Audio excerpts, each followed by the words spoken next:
अभी हमने जो अपनी पुरानी वीडियो में जो देखा था वो ये देखा था कि हमें क्या क्या एक रोड मैप होना चाहिए। तो अभी इस वीडियो में हम डिस्कस करेंगे कि ऑप्शन बाइंग में जो हम मिस्टेक करते हैं वो मतलब कौन कौन सी सबसे ज़्यादा होती है। तो सबसे पहले जो मिस्टेक होती है वो होती है कि एंट्री लेते टाइम डर लगना, कि मीन्स फियर, कि एंट्री लेते टाइम हमें डर लग रहा है, एंट्री करते टाइम हमें डर लग रहा है। तो उसको दूर करने का क्या है, उसको दूर करने का सिर्फ एक ही तरीका है, वो है कि आप अपनी स्ट्रेटेजी को बार बार बैक टेस्ट करो। अब ये क्यों है, स्ट्रेटेजी को जब आप बार बार बैक टेस्ट करोगे, फिर उसको आप फॉरवर्ड टेस्ट करोगे, तो उससे क्या निकल के आएगा, उसको आपके माइंड में ना ये फिट हो जाएगा कि हाँ इसमें प्रॉफिट होता है, सिर्फ मैं ही डर रहा हूँ। मेरा जो सेटअप है, जो मुझे सिखाया गया है, ये डेफिनेटली काम करता है, डर मेरे अंदर है। चार्ट तो देता है प्रॉफिट, बट डर मेरे अंदर है। जब आप बैक टेस्ट करोगे, फॉरवर्ड टेस्ट करोगे, फॉरवर्ड टेस्ट का मतलब हुआ कि आप 8-10 दिन 15 दिन मार्केट को सिर्फ ऑब्जर्व करो, ट्रेड मत लो, राइट। तो तभी आपको पता लगेगा कि हाँ, कि मार्केट तो प्रॉफिट देती है, बट जब प्रीमियम फ्लक्चुएट होता है मैं डर जाता हूँ, डर के मैं निकल जाता हूँ। जहां मुझे सेकंड मिस्टेक जो है हमारी मेन जो करते हैं वो करते हैं स्टॉप लॉस नहीं लेना। कि मान के चलो हम एक लोट से ट्रेडिंग कर रहे हैं, एक लोट से जो ट्रेडिंग हो रही है उसमें हमारा जो स्टॉप लॉस है, वो हमारा स्टॉप लॉस है मान लो 600 रुपये का। अब क्या होता है कि हम स्टॉप लॉस लेते नहीं है, अपना 2000 तक उसको होल्ड कर देते हैं, 3000 तक होल्ड कर देते हैं, फिर इस उम्मीद में बैठ जाते हैं कि ये वापस आ जाए। या हम इसमें क्या कर देते हैं, अगली मिस्टेक जो है थर्ड, हम लॉस में एवरेज कर देते हैं, एवरेज इन लॉस ट्रेड, कि ट्रेड में लॉस चल रहा है और आप एवरेज कर रहे हो। ये इसका मतलब सेम यही हुआ। अगर आप थोड़ा सा अगर आप यहाँ पे अपना दिमाग लगाओ तो लॉस में एवरेज करने का मतलब ये है कि सपोज आप ये मानो कि मेरा कोई शोरूम है और मेरे जितने भी दोस्त हैं मैं उनको ये बोल रहा हूँ कि भाई मेरा जो अपना शोरूम है वो लॉस में चल रहा है, तो आप पार्टनरशिप कर लो मेरे साथ। तो कोई भी नहीं करेगा, आप भी किसी के साथ नहीं करोगे जब आपको पता है कि उसका काम जो है लॉस में चल रहा है। तो यही आप वही मिस्टेक कर रहे हो कि आपका काम लॉस में चल रहा है और आप उसमें पार्टनरशिप कर रहे हो और ज़्यादा उसमें अपनी क्या है, अपना एवरेजिंग कर रहे हो, अपने लोड साइज बढ़ा रहे हो। तो अपना क्या है कि ये आपको कभी कभी तो ये प्रॉफिट दे देगा आपको, वो रिटर्न अपना वापस आ जाएगी मार्केट, ये प्रॉफिट दे देगा, बट मैक्सिमम टाइम सबसे बड़ा लॉस का रीजन आपका ये बनेगा। अब थर्ड फोर्थ इसमें मिस्टेक क्या होती है सबसे मेन, बिना कोई नॉलेज के बिना एनालिसिस के क्या है, बीटीएसटी ट्रेड ले लेना। फिर क्या होता है कि मार्केट आपके अगेंस्ट में ओपन हो जाती है, कई बार आपके फेवर में ओपन हो जाती है तो आप खुश हो जाते हो, फिर आप बार बार बीटीएसटी के चक्कर में पड़ जाते हो। जब आपके अगेंस्ट मार्केट ओपन होती है तो आप कंप्लीट फंड जीरो करके निकलते हो, क्योंकि फिर जो आपका प्रीमियम है वो काफ़ी आउट ऑफ द मनी चला जाता है, फिर आप वेट में रहते हो, फिर एक्सपायरी आ जाती है, वो जीरो हो जाता है। तो ये क्या है, फोर्थ मिस्टेक क्या आ जाती है हमारी बीटीएसटी लेने की। आप नोट करना, या तो आपने स्टॉप लॉस नहीं लिया होगा, या आपने एवरेज किया हुआ लॉस में, या आपको बीटीएसटी आपने ली होगी, वो आपके अगेंस्ट मार्केट ओपन हुई होगी तो काफ़ी बड़े लॉस हुआ हुआ। फिफ्थ इसमें क्या है, फिफ्थ इसमें जो सबसे बड़ा लॉस का रीजन है वो है टेलीग्राम टिप्स। ये सबसे बड़ा लॉस का रीजन है। अब क्या होता है, टेलीग्राम टिप्स, अब हमें नहीं पता कौन कहाँ बैठ के दे रहा है, क्योंकि इसका ऑफिस कहाँ है कहाँ क्या है, और वो अपना मेंबरशिप अपना बेच रहा है और अपना टेलीग्राम टिप्स के द्वारा लोगों के लॉस हो रहे हैं। लास्ट में एडिट करके अपना जो लॉस में ट्रेड गई है उनको डिलीट कर देते हैं और अपना जो प्रॉफिट है उनको हाइप करके दिखा देते हैं। अब मार्केट बंद होने के बाद कोई टेलीग्राम देखता है तो उसको ये फील होता है कि इसकी तो सारी ट्रेड सही जा रही है। तो वहाँ भी एक साइकोलॉजिकल क्या है, हम वीक हो जाते हैं, सीखने की बजाय हम ये सोचने लग जाते हैं कि हमें सिर्फ प्रॉफिट हो जाए। तो अब क्या चीज़ है कि मेन जो ये मिस्टेक है ना, 2, 3, 4, 5, ये सबसे बड़ी मिस्टेक का रीज़न बनेंगी। अब जो सिक्स्थ जो है मिस्टेक वो मैं बता देता हूँ कि अब मेन जो मिस्टेक है वो क्या है।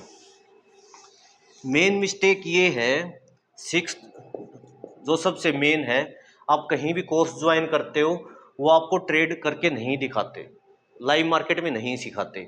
अब क्या चीज़ है, अब आप मान के चलो आप बहुत सारी चीज़ें सीख लेते हो, आधी अधूरी ही सीखते हो, क्योंकि अपना कंप्लीट सीखने में तो बहुत ज़्यादा टाइम लगेगा, और कोई मुझे नहीं लगता कि कंप्लीट कोई भी मतलब लाइक अपना चार्ट पैटर्न है, ये अपना कैंडल स्टिक है, कोई स्पोर्ट रेजिस्टेंस है, कोई ट्रेंड लाइन है, फिर कोई अपना ये क्या बोलते हैं इंडिकेटर, तो पता नहीं क्या क्या लोग सिखा रहे हैं, डिमांड सप्लाई सिखा रहे हैं, फिर अपना इंस्टीट्यूशनल बाइंग जोन बोल के सिखा रहे हैं, कोई अपना कोई कुछ नाम दे देता है लाइक अपना इंस्टीट्यूट की FII DII से पहले ट्रेड कैसे ले, तो अपना ये सब क्या है कि अपना इतनी चीज़ें सिखा देते हैं अपना आधी अधूरी, सब कुछ कोई मैच होता नहीं है, ट्रेड लेने में कॉन्फिडेंस आता नहीं है, तो यहाँ हम क्या होते हैं फंस के खड़े हो जाते हैं। सबसे ज़रूरी है कि आप ऐसा इंस्टीट्यूट ज्वाइन करो, ऐसा इंस्टीट्यूट आपको ज्वाइन करना पड़ेगा जो आपको लाइव मार्केट में सपोर्ट करे, लाइव मार्केट में ट्रेड करे। चाहे आप ट्रेड मत करो, बट जो आपको सिखा रहा है उस सेटअप पे ट्रेड तो लेके दिखाए अगला बंदा जो सिखा रहा है। मेरा कहने का मतलब ये है, चाहे लाइव लाइव ट्रेड आप करो या मत करो, जब आपको पता लगेगा कि ये चीज़ जो सिखा रहे हैं वो काम कर रही है, तो इससे अच्छी तो बात है ही नहीं। तो सबसे ज़रूरी क्या है कि लाइव मार्केट में सीखना, ना कि बंद मार्केट में। बंद मार्केट में तो हर कोई बता देगा कि यहाँ से 60 रुपये का प्रीमियम 200 गया है, उससे ये पूछो कि आपने आपने कैच किया, आपने कैच किया ये कि आपने दिखा तो दिया बंद मार्केट में कि ये देखो प्रीमियम इतना गया, आपने कैच किया? कोई दिखाएगा 10 रुपये का प्रीमियम 150 पहुंच गया है, तो उससे ये पूछो कि आपने कैच किया है? बंद मार्केट में तो कोई भी सिखा देगा कि हाँ ये देखो ये मोमेंट आया, यहाँ पे अपना एक कैंडल बनी, एंगल्फिंग बनी, अपना यहाँ पे एक डोजी बनी, यहाँ पे अपना हैमर बनी, इस पे एंट्री ली, उस पे एंट्री ली, और ये देखो मोमेंट बंद मार्केट में। बट लाइव मार्केट में पता लगता है ना। अब क्या चीज आ जाती है, सेवंथ जो सबसे इंपॉर्टेंट है कि लाइव मार्केट में आप जितना भी एनालिसिस करते हो वो आपका ये मान के चलो 90% काम आता है।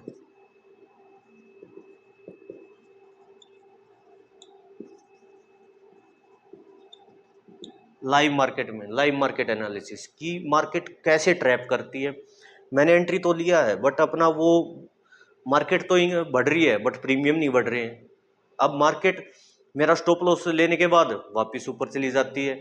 अब उसमें गलती कहाँ है? उसमें गलती है आपके स्टॉप लॉस में है कि एक राइट चार्ट के अकॉर्डिंग एक स्टॉप लॉस लगाना नहीं आ रहा। हमने अपने दिमाग में फीड कर लिया कि सिर्फ मैं 30 पॉइंट का दूंगा स्टॉप लॉस या 20 पॉइंट का दूंगा।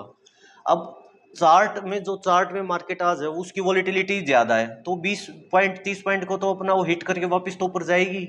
आपका स्टॉप लॉस भी चार्ट के अकॉर्डिंग लगेगा, ना कि आपके माइंड के अकॉर्डिंग कि मुझे 20 पॉइंट लेने हैं 30 पॉइंट लेने नहीं। चार्ट अगर जितने भी पॉइंट दे, अगर मान के चलो 60 पॉइंट का स्टॉप लॉस है, 40 पॉइंट का स्टॉप लॉस है, तो चार्ट के अकॉर्डिंग स्टॉप लॉस लगाना है, ना कि अपने माइंड के अकॉर्डिंग।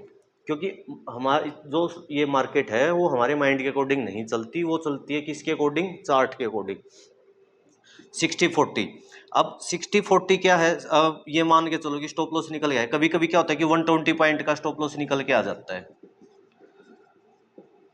तो इतना बड़ा जब 150 पॉइंट का स्टॉप लॉस निकल के आ जाएगा, तो जब एक बात बताओ, जब इतना बड़ा स्टॉप लॉस निकल के आ रहा है तो यहाँ क्या करना है? या तो अपनी क्वांटिटी लेस कर दो, कम कर दो, सिंपल, या ट्रेड अवॉइड कर दो। क्या जाता है? और ट्रेड आ जाएंगी, और सेटअप है, और बन जाएगी। अगर यहाँ पे कॉन्फिडेंस नहीं आ रहा है इतना बड़ा स्टॉप लॉस लेने में, तो क्या मतलब हमें ये सोचना है ना, तो भाई क्या हुआ, मार्केट तो डेली चलनी है, छोड़ देंगे हम ये ट्रेड या फिर क्वांटिटी लेस कर देंगे, एक और अच्छी ट्रेड का वेट कर लेंगे अपने सेटअप पे कि हाँ कहाँ पे क्या क्या मतलब कम स्टॉप लॉस पे अच्छी ट्रेड मिल रही है। तो ये हमें सीखना पड़ेगा। हमें अपना ना माइंड को ना ये नहीं करना है कि मुझे अपना लाइक बिना अपने रिस्क मैनेजमेंट के ये भी मैं अपना ट्रेड ले लूँ, ये भी ले लूँ, वो भी ले लूँ, ऐसा नहीं होता। अपने माइंड को हमें क्या है अपना पूरा मैनेज करना पड़ेगा कि हमें कौन सी ट्रेड लेनी चाहिए, कौन सी नहीं लेनी चाहिए, कहाँ पे कितना बड़ा स्टॉप लॉस बन रहा है। तो हमें क्या है, ये चीज़ें मिस्टेक जो हैं ये हमें सुधारनी है। और हम जो हमारी क्लासेस होती हैं वो लाइव मार्केट में यही मिस्टेक पे काम किया जाता है मैक्सिमम टाइम, इसीलिए लाइव मार्केट में हम सिखाते हैं। कंप्लीट क्लासेस जो होती है वो लाइव मार्केट में होती है। और दूसरा क्या रहता है, मेन ये रहता है कि माइंड सेट पे किया जाता है यहाँ पे, डिसिप्लिन पे, माइंड सेट पे। ट्रेडिंग जर्नल बनवाया जाता है, डायरी लिखवाई जाती है कि आप क्या क्या मिस्टेक कर रहे हो। दिन में जो जो ट्रेड लिए रात को उनको कंप्लीट दोबारा उनको रीड करो, दोबारा उनका एनालिसिस करो कि मार्केट में तो 4 एंट्री मिली थी, मैंने सिर्फ 2 ली। मार्केट ने 150 पॉइंट दिए, मैं 20 पॉइंट लेके निकल गया हूँ। मार्केट ने जहाँ पे 150 पॉइंट 200 पॉइंट की ट्रेड दी है वो मैंने ली नहीं, डर के मारे। अगली जो गलत ट्रेड थी वो मैंने ले ली, कंसिस्टेंसी के साथ काम नहीं किया। अच्छी ट्रेड के टाइम पे मैं खाना खाने लग गया, या मैं अपना कहीं वॉशरूम में चला गया, या कहीं मैं शॉप पे चला गया कुछ खाने, अच्छी ट्रेड के टाइम। तो ये सब क्या है कि ये एक माइंड सेट है कि इंसान अपना बैठे बैठे एंट्री के वेट में थक जाता है और फिर उठ के निकल लेता है, ट्रेड निकल जाती है। तो ये सब कंप्लीट वे में सिखाया जाता है, प्रॉपर वे में। तो आपको मेक श्योर ये ध्यान में रखना है कि डिसिप्लिन और माइंड सेट पे काम करना है। सिर्फ आपने ये कर लिया तो मार्केट तो आपको प्रॉफिट देगी ही देगी, ये आपको ध्यान में रखना है, राइट। तो अभी हमने जो डिस्कस किया ऑप्शन बाइंग मिस्टेक के बारे में। अभी जो हमारी नेक्स्ट वीडियो आएगी वो आएगी कि हमें जो ऑप्शन बाइंग करना है, तो एक छोटे फंड को, 20,000 के फंड को हम अपना 20,000 के जो फंड है उसको हमें बढ़ाना कैसे है, क्या स्ट्रेटेजी उसमें हम अप्लाई करते हैं, वो चीज़ मैं आपको नेक्स्ट वीडियो में मैं बताऊंगा। तो आज के लिए इतना ही। ऑप्शन बाइंग मिस्टेक के बारे में आप दोबारा ये वीडियो देखो, शायद इनमें से ही आपकी कोई ना कोई मिस्टेक मिलेगी और उसको इंप्रूव करने की कंप्लीट कोशिश करो। नेक्स्ट वीडियो आएगी कि स्मॉल फंड को बड़े फंड में कन्वर्ट कैसे करना है। तो आज के लिए इतना ही, धन्यवाद।